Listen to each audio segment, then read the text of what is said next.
Hello and welcome back to my second Formable Nations video covering the new nations they added with no step back. So last time we formed Idle Ural, doing it in Iron Man mode, standard gameplay as the Soviet Union. This time we're going to be trying to form the very cold Siberia, and in order to do that we're going to have to go and use a couple of cheeky exploits to make it there. In doing so we'll be playing as the Far Eastern Republic. So, as the only way to do this historical Iron Man is with the Soviet Union, I guess we begin. Bow. In an effort not to sound like a broken jukebox, I do feel obliged to tell people, if this is the first time they've seen this, that the only way to release nations inside the Soviet Union is to do the Soviet Civil War, following down the Trotsky path, and once you've won it, go all the way down here to take autonomous Soviet republics. This allows you to release nations, as the Soviet Union. The nation we're aiming to release is the Far Eastern Republic, which is basically the eastern coast of the Soviet Union, as well as the little land inside here, with Chito. Since one day we do intend to play in the Far Eastern Republic, all of my industry is going to be focused on building mills in the region for the day that we eventually do head over here. Okay, with our first focus done, it's given us 35 political power, which, with the additional 50 we've managed to accumulate, I'm boldly going where no man has gone before. The aim of this playthrough is to do a civil war, but I kind of want to pick up Poland early, just for blocking off the Germans, let's say. We'll get to that later. So with Trotsky taken, the thing we have to consider, and sort of key point to our entire plan, is we need to both win the civil war while only winning it with the bare minimal things possible. We need a weak Soviet Union by the end of our playthrough. So my key focus is probably going to be on making sure we have military support and ensuring that Stalin kills as many of his own people as possible. What a terrible thing to say. As always, we stick our capital in Omsk because Omsk is the best. I'm not biased, it's just the truth. Not too much to report from the incoming civil war, but they are trying to get rid of my best field marshal. I do need him for a quick war with Poland, so sorry Stalin, you can't have that one. In other news, this is my current supply line setup. So, starting in Omsk, I have a railway line that I built that heads north to a a port that I built here, just in the tip, and then following along this state, we move west into Archangel, and then we built a massive supply line of railroads here. So, I do believe all of these states you can take prior to the Civil War, meaning we should have a thorough supply line from one side of the country to the other, without messing with this middle bit.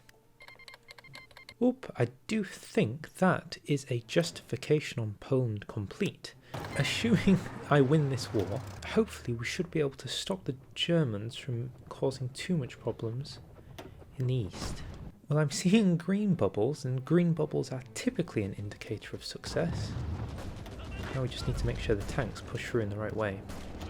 Alright, that's the Vilno encirclement done. Now we start heading south. A casual 8 units to the north, I'll take it. Well, I think things are pretty drastic for the Polish now, goodness. I don't see them coming back from this one. And there we go. Okay, so here's my thought process. What if we liberated Kashubia and then gave them Poznan?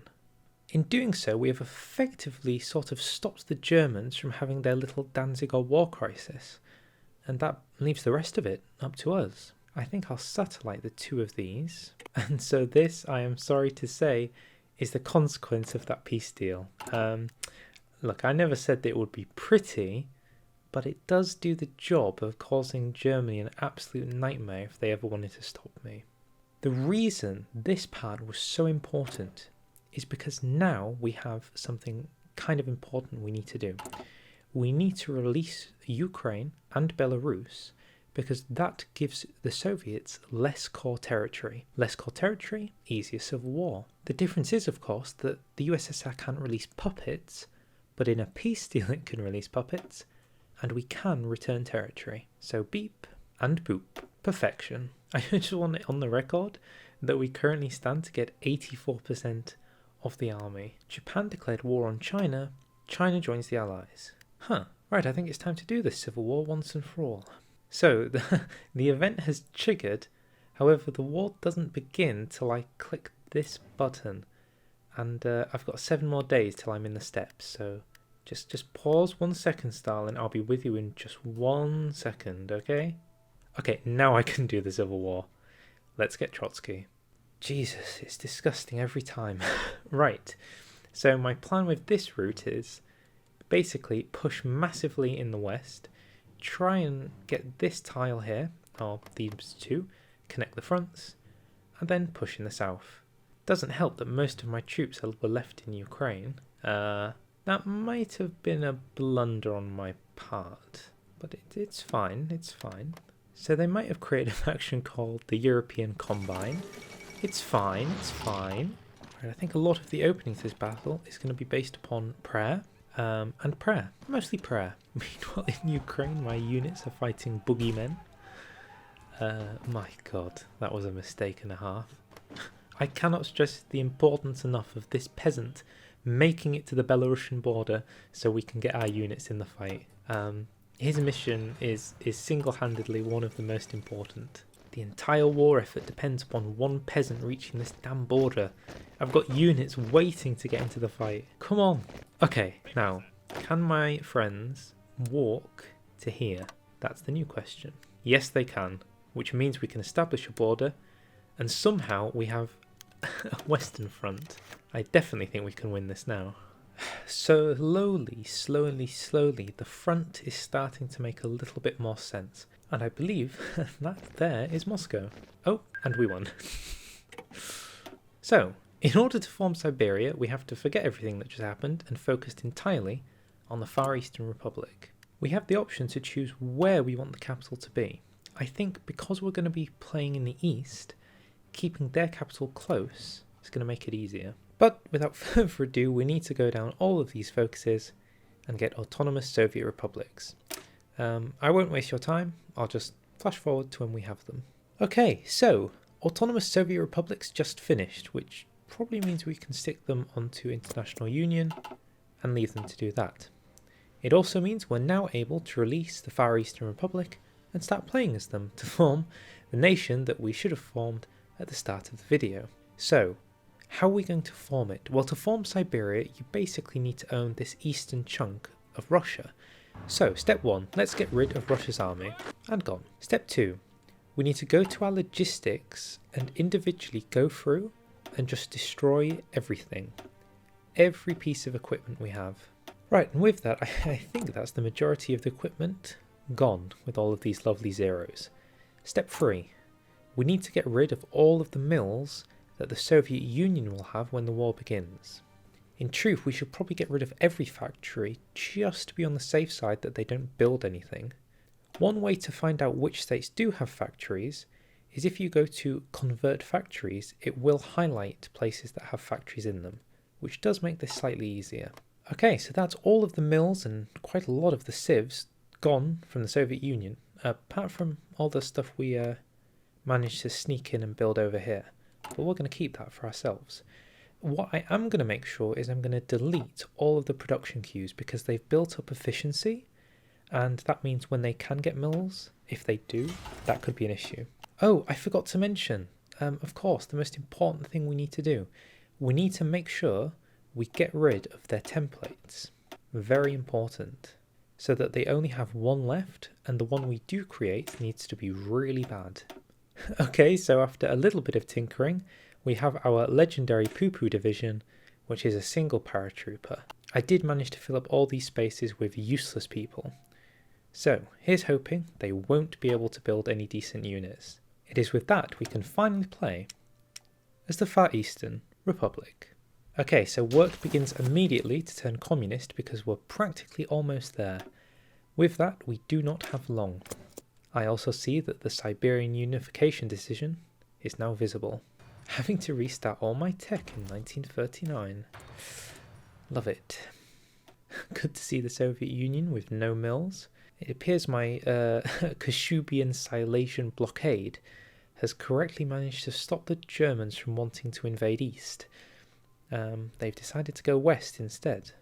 I've just realised because all tension is so high, I can already plan my justifications. I guess we're off to war. They still haven't built a mill, which spells good news for us so far. Okay, with army effort done, we should have enough to build a mobile battalion of cavalry. This will be the brunt of our force. Now we just spam an absolute ton of them out and hope we can fill out a front line. Okay, the first army of horses is complete. Let's give them Ivan and let's see if they're good to go. Oh goodness, right, justification's done. Let's double check. No mills, no units. Now when we start the war, I can't guarantee that's going to stay the same, but I can hope. Alright, I wish them all good luck. War declared, and away they go. And no, I don't want to join the Allies, but thanks for the offer. The Union of Soviet Republics of Europe and Asia has called in Armenia. Oh no, what a terrible thing to have happened. Wait, has Armenia got units? Hold up. Okay, no. Okay, let's not panic just yet. While this strategy seems foolproof, the problem is it takes so long to actually travel over to the west. I can't guarantee any form of success, especially not when they're making factions called the Asian Pact. Not sure how Asian you classify to get in that one, Trotsky. So I think the same rules apply as always apply in any war ever. Follow the railway lines, which are here and move west down here. But I, preparing for this, have sneakily built a northern line as well, with a supply hub out here, so hopefully we should be able to push and form Siberia in the north. Oh, and remember, Omsk is the capital still, so not too far to go for a quick capital capture. Oh my god, they spawned a unit. This is literally everything this is all worst case scenarios summed up right there. If anybody thought this was going to be a walk in the park, listen, I tried, but nothing was guaranteed. Oh god, this could be an L. Okay, we own Chita and Yakutsk, so that we've got Siberia and northeast Siberia, and then we can form it. For some reason I'm trying to encircle this tank. Maybe a stupid thing to do, but I don't know. We'll see. Maybe I'll just annoy him. Okay, good. They're losing supply. That's what we like to see. We might be having some small issues with resistance. Apparently a Far Eastern Republic is not the desired overlords of Central Russia. So I think the best way to fight the army is to just avoid it. They'll attrition themselves out from their own stupidity. I think one of the reasons their supply has fallen short is I just took this railway here. Anyway, the new capital is Moscow. How original. The Far Eastern Commune grows westward. Oh my goodness, I have catastrophic news. The Soviets have found out what military factories are. It is with that they are more than capable of building military. Okay, so long as they haven't built more units, we can push to the Urals, but unfortunately it takes so long just to annex these two states. So long. Jeez, we still don't have it, and it's 90... Oh, with that tile, we got Northeast Siberia. Right, one more to go. Silesia declared war on Poland. I think that's my fault. I would like to apologise to Silesia, but now we have a second Poland. Oh god, they've actually got normal units coming in. This was the big fear. I've just checked, and guess what I have discovered? Siberian unification. Siberia has never had a united identity, neither culturally, ethically or politically, but considering everything that's going on, I think it's time we did. Boom, and we're green. Disgusting. But it's good because now we have cores on this region, which is super important. We can also integrate where we originally were. Siberia is unified, finally free from the reins of imperialism. Oh, and suddenly we have manpower. I've been looking for that. Okay. We're getting a little too close to Moscow for his likings, and I think old Trotters is starting to actually try. Oh, in other news, we can now push to the Urals, which gives us some pretty nice cores. And there goes Azerbaijan. The south has been taken for the most part. You might not believe me, but it kind of is getting harder slightly more I go, because these units just keep coming back and annoying me. And it's all core territory for them, so they just don't care. Somebody is making it to Moscow, so help me God. One of these people is making it to Moscow. Right, a two-pronged attack on both sides of Moscow. I've got deja vu, three-pronged attack. 94% towards the win. I think a Leningrad should take it home. Any day now. Oh! I do believe that is the end of that. Oof! And with a final annexation of 111 states, it's over. The Siberian Union of Independent Republics. The Green USSR. Now I could carry on and consider going for the Ainu, but frankly having to go for this and Hokkaido, the North Island, just seems like a nightmare in 1941, and they're doing a little too well in China for me to want to bother. So I'm happy to end it. I did Siberia, I conquered the USSR, Ukraine is huge, and there's a second Poland. So with that, I'll say thank you very much for watching. If you want to like, you can like. If you want to subscribe, you can subscribe. And I'll see you all for the next one. Oh, and Happy New Year. Bye.